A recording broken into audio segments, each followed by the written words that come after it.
Hey guys, I'm Leon at Panda Wheel, here to show you a new smartphone from Cubot, the S350. Well, it packs the MTK65A2 4-core processor and a 5.5-inch HD display. Through these parameters, we know that this phone does not belong to the flagship club. Instead, it is a mediocre product. It sells for $133.99 at Panda Wheel, which may seem a little bit too high, but the phone's 2 GB RAM and 16 GB storage justifies the price and makes itself stand out of its 4-core MTK fellows.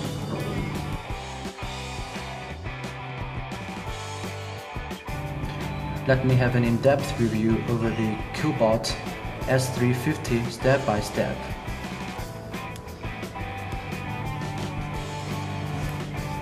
Its design, though not inspiring, is no mimicry of any blockbuster phones. It neither feels light in hand nor seems thin at first sight. However, the curved border of the back case helps the phone nestle comfortably in hand rather than cutting into it. The back case, by the way, has a matte finish and velvet-like touch. The Cubot logo and the rim around the back camera lens are electroplated and deliver a premium feel. Though the lens swells a little bit beyond the surface of the back case, the plastic part around it swells even higher so that the lens may not be scratched when you lay the phone on a desk by its rear side. The 5.5-inch huge display accounts for most space of the Cubot smartphone's face, with a front camera, light and proximity sensor, earpiece above, and the capacitive buttons for menu, home and back below. Between the front and rear sides, there is a metal rim pretty much like the one on Samsung Galaxy S4 or 5.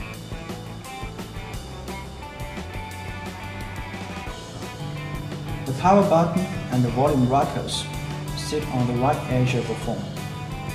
You can easily touch them whether it is your right hand or left hand.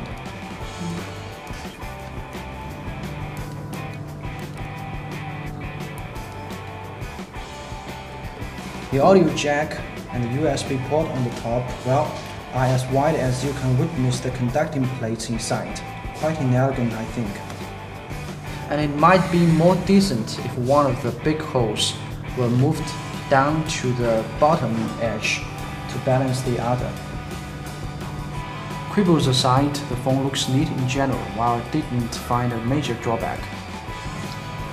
The Cubot S350's 5.5-inch display has a resolution of 720 by 1280 pixels, representing a pixel density of 267 ppi. So it's expectable that you can distinguish a pixel from pixels if you look painstakingly. Well, as you normally don't look at a phone that way, the HD display is acceptable, just not as enjoyable as a full HD one. As for color, I employed a tool app named Display Tester for illustration.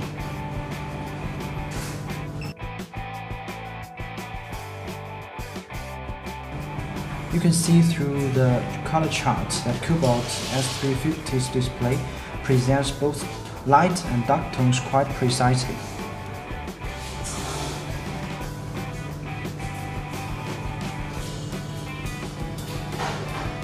I also brought in Meizu MX4 for comparison. Even with a full HD display as a reference, Cubot S350 does not lag too much behind.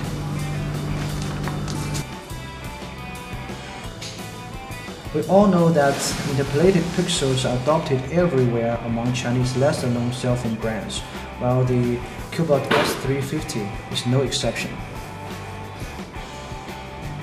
Its back camera is quite unsatisfactory. Besides bad details, the white balance is so severely biased that everything it takes turns pale.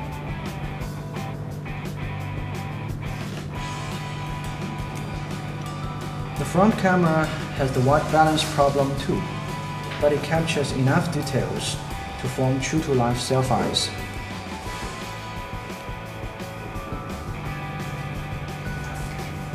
The Cubot S350 runs on the original Android 4.4.2 OS with Google Play Store and some other common apps pre-installed.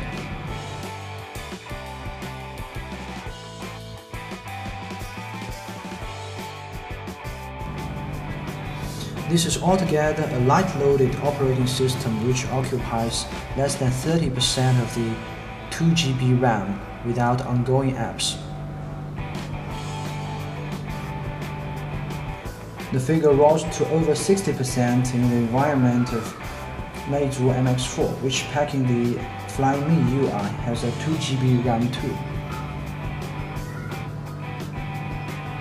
So clearly, the 2 GB RAM means quite something to Cubot S350. At least you don't have to queue ongoing tasks dozens of times a day like I do with my MX4. Though MTK65A2 has fallen about 2 generations behind the mainstream MTK6752 or 6595. It is okay with light operations as long as the system is well optimized. On Cubot S350, the performance is positive. Switch between home screens and apps as well as typing are smooth enough.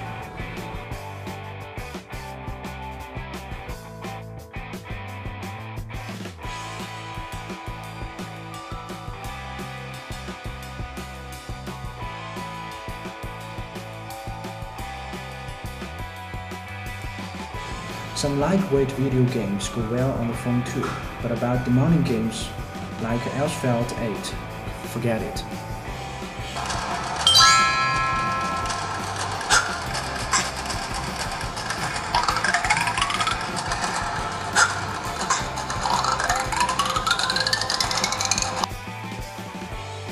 As the Cubot S350 are mainly used to deal with average tasks, the 2350 mAh battery could last me well into a second day, and I will add some testing results about battery life to the video description later.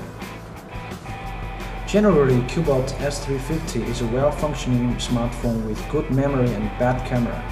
If you are looking for a low-price phone but don't want to bother cleaning up memory trash, I recommend this one.